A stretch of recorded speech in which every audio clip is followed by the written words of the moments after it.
Hello students, welcome to my channel online study with new style. আজ আমি আমার এই ভিডিওর মাধ্যমে তোমরা যারা 2024 সালে উচ্চ মাধ্যমিক পরীক্ষা দেবে তাদের জন্য এবিটিএ টেস্ট পেপার থেকে পুষ্টিবিজ্ঞানের গুরুত্বপূর্ণ অতি সংক্ষিপ্ত প্রশ্নোত্তর বা এসিকিউ এর সম্পূর্ণ সাজেশন ভিডিও পার্ট 1 নিয়ে উপস্থিত হয়েছি আমার এই চ্যানেলে। যে প্রশ্নগুলি তোমাদের ফাইনাল পরীক্ষার জন্য প্রবল থেকে প্রবলতর গুরুত্বপূর্ণ, তাই এই প্রশ্ন ও তার উত্তরগুলি তোমরা ভালো করে তৈরি করো তোমাদের ফাইনাল পরীক্ষার জন্য। এই প্রশ্নগুলির মধ্যে তোমাদের এবিটিএ টেস্ট পেপার থেকে যে এসিকিউ প্রশ্নগুলি আছে তার সম্পূর্ণ সমাধান করে দেওয়া আছে, তাই এই ভিডিওটি দেখলে তোমাদের এবিটিএ টেস্ট পেপারের এসিকিউ এর সমাধান করতে অনেক বেশি সুবিধা হবে। তাই এই ভিডিওটি তোমরা প্রথম থেকে শেষ পর্যন্ত মনোযোগ সহকারে দেখো। সম্পূর্ণ এবিটিএ টেস্ট পেপার 2023-24 নিউট্রিশন বাছাই করা অতি সংক্ষিপ্ত প্রশ্নোত্তর।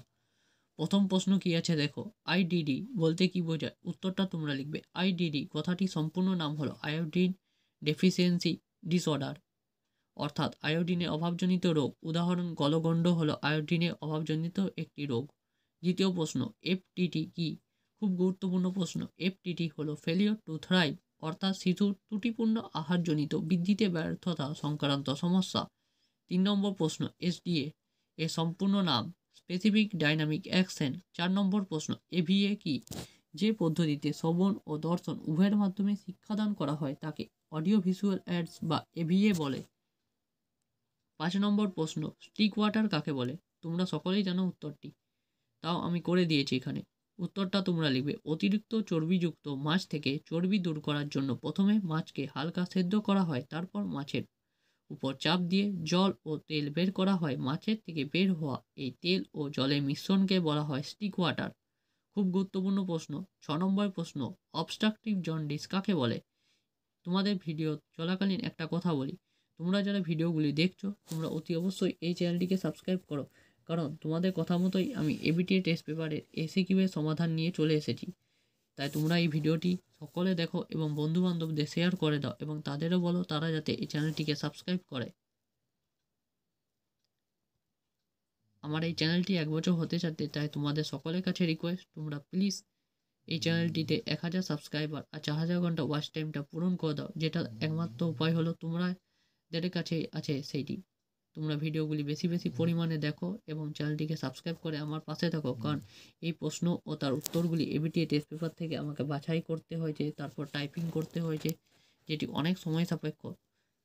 তাই জন্য তোমাদের সকলের কাছে রিকোয়েস্ট তোমরা এই চ্যানেলটিকে প্লিজ সাবস্ক্রাইব করো। অবস্ট্রাকটিভ জন্ডিস এর উত্তরটা কি হবে দেখো, মানবদেহের পিত্তনালীতে বা পিত্তথলিতে যদি পাথর বা টিউমার হয়, অর্থাৎ পিত্তনালীতে সংক্রমণের ফলে স্ফীতি দেখা দেয়, তাকে অবস্ট্রাকটিভ জন্ডিস বলে। খুব গুরুত্বপূর্ণ প্রশ্ন, পরীক্ষায় আসার মতো প্রশ্ন। 7 নম্বর প্রশ্ন, ব্রোকাস ইন্ডেক্স কাকে বলে? উত্তরটা তোমরা লিখবে। ব্রোকাস ইন্ডেক্স হলো এমন একটি সমীকরণ যার সাহায্যে একজন ব্যক্তির আদর্শ ওজন খুব সহজে বের করা যায়। এই সমীকরণটি হলো উচ্চতা ব্র্যাকেটে তোমরা লিখবে সেমি মাইনাস 100 সমান আদর্শ ওজন। এই আদর্শ ওজন বের করার সূত্রটাও ঘুরিয়ে আসতে পারে, তখন এটি লিখবে উচ্চতা ব্র্যাকেটে লিখবে সেমি মাইনাস 100। মিশ্রগ্রন্থি কাকে বলে? এই প্রশ্নটাই ঘুরিয়ে আসতে পারে, অগ্নাশয়কে মিশ্রগ্রন্থি কেন বলা হয়? তোমরা উত্তরটা লিখবে। অগ্নাশয়কে মিশ্রগ্রন্থি বলা হয় কারণ অগ্নাশয় অন্তঃক্ষরা এবং বহিঃক্ষরা এই দুই ধরনের গ্রন্থি সমন্বয়ে গঠিত। অন্তঃক্ষরা অংশ থেকে হরমোন এবং বহিঃক্ষরা অংশ থেকে উৎসেচক নিঃসৃত হয়, তাই অগ্নাশয়কে মিশ্রগ্রন্থি বলা হয়। খুব গুরুত্বপূর্ণ প্রশ্ন, পরীক্ষায় আসার মতো। ডিএমিনেশন কাকে বলে? খুব গুরুত্বপূর্ণ প্রশ্ন। উত্তরটা কি হবে তোমরা দেখে নাও। 10 নম্বর প্রশ্ন, আইসিএমআর 2010 অনুযায়ী একজন রেফারেন্স ম্যানের বয়স ও উচ্চতা। বয়স 18 থেকে 29, উচ্চতা 1.73 মিটার। সিডিপিও এর সম্পূর্ণ নাম চাইল্ড ডেভেলপমেন্ট প্রজেক্ট অফিসার। 12 নম্বর প্রশ্ন, রান্নাঘর সংলগ্ন বাগানে উপযোগিতা বা গুরুত্ব বা সুবিধা লেখো। তোমরা উত্তরটা লিখবে। পরিবারের পছন্দ ও রুচি অনুযায়ী ফসল পাওয়া যায়। দ্বিতীয়ত, দৈনন্দিন রান্নার জন্য টাটকা ও সতেজ শাকসবজি ও ফলমূলের যোগান পাওয়া যায়।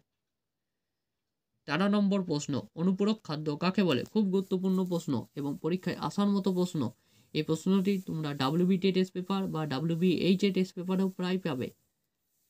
উত্তরটা তোমরা লিখবে। দেখো, যে বাড়তি খাদ্য প্রদানের দ্বারা বয়স, লিঙ্গ, শারীরিক অবস্থা অনুযায়ী কোনো ব্যক্তির অনুমোদিত পুষ্টি গ্রহণের মাত্রা এবং দৈনিক পুষ্টি উপাদান গ্রহণের মধ্যে যে ঘাটতি তৈরি হয় তা পূরণ করার ব্যবস্থা করা হয় তাকে অনুপূরক বা সাপ্লিমেন্টারি ফুড বলে।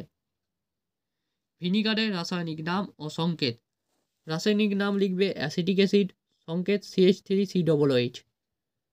15 নম্বর প্রশ্ন এবং পরীক্ষায় আসার মতো প্রশ্ন, এবিটিএ টেস্ট পেপারে অনেক পেজেই এই প্রশ্নটি আছে। সক্রিয় পরিবহন বলতে কি বোঝো? উত্তরটা কি হবে দেখে নাও।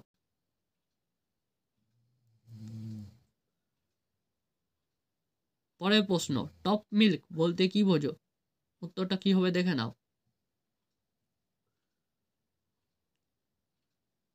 17 নম্বর প্রশ্ন, HTST ও UST এর full form. High temperature short time, UST ultra high temperature brine কি? খুব গুরুত্বপূর্ণ প্রশ্ন, দেখে নাও উত্তরটা। মাছ, মাংস প্রভৃতি সংরক্ষণের জন্য যে অধিক খনিজ লবণ যেমন সোডিয়াম ক্লোরাইড মিশ্রিত জল ব্যবহৃত হয় তাকে ব্রাইন বলে। 19 নম্বর প্রশ্ন, ডায়েট থেরাপি কাকে বলে? খুব গুরুত্বপূর্ণ প্রশ্ন, খাদ্যের মাধ্যমে রোগ নিরাময় পদ্ধতিকে বলা হয় ডায়েট থেরাপি।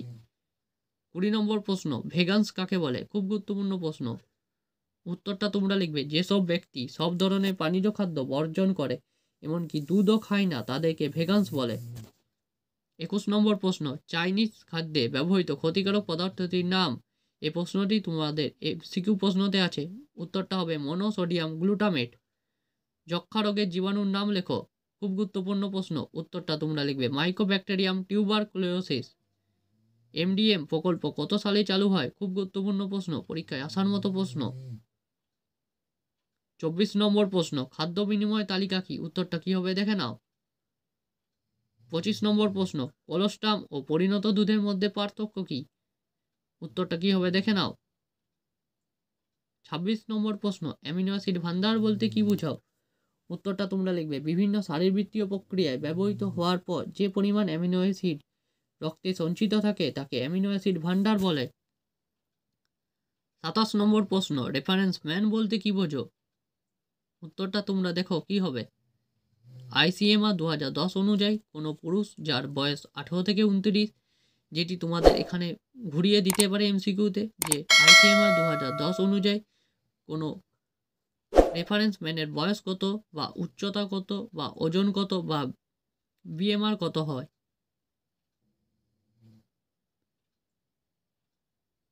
রেফারেন্স ওমেন বলতে কি বোঝো? পরীক্ষা আসার মতো প্রশ্ন।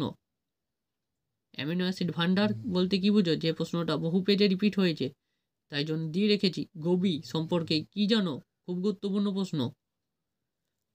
তোমাদের আজকের ভিডিওতে 30টি প্রশ্ন রাখা হয়েছে, পরবর্তীতে পার্ট 2-এ তোমাদের রেসপন্স অনুযায়ী আরও বেশি সংখ্যক প্রশ্ন রাখা হবে এবং সম্পূর্ণ এবিটিএ টেস্ট পেপারে MCQ সম্পূর্ণ সমাধান করে দেওয়া হবে।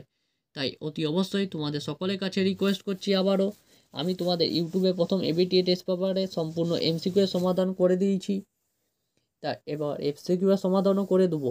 তাই তোমাদের সকলের কাছে আমি রিকোয়েস্ট করছি তোমরা এই চ্যানেলটিকে সাবস্ক্রাইব করো, আমার পাশে থাকো এবং বন্ধুদের শেয়ার করো এবং ভিডিওগুলি লাইক করো একটা হলো এবং নিচে একটা কমেন্ট করো এবং এই চ্যানেলটিকে তোমরা সাবস্ক্রাইব করে আপন করে নাও নিজের মতো করে। এবং সাবস্ক্রাইব যারা করছো তারা অতি অবশ্যই ভিডিওগুলি দেখো, পরবর্তীতে আরও নতুন ভিডিও পাওয়ার জন্য তোমরা চ্যানেলটিকে সাথে জুড়ে থাকো। আজ এতটাই, পরদিন দেখা হবে অন্য কোনো নতুন এরকমই একটি ভিডিওতে।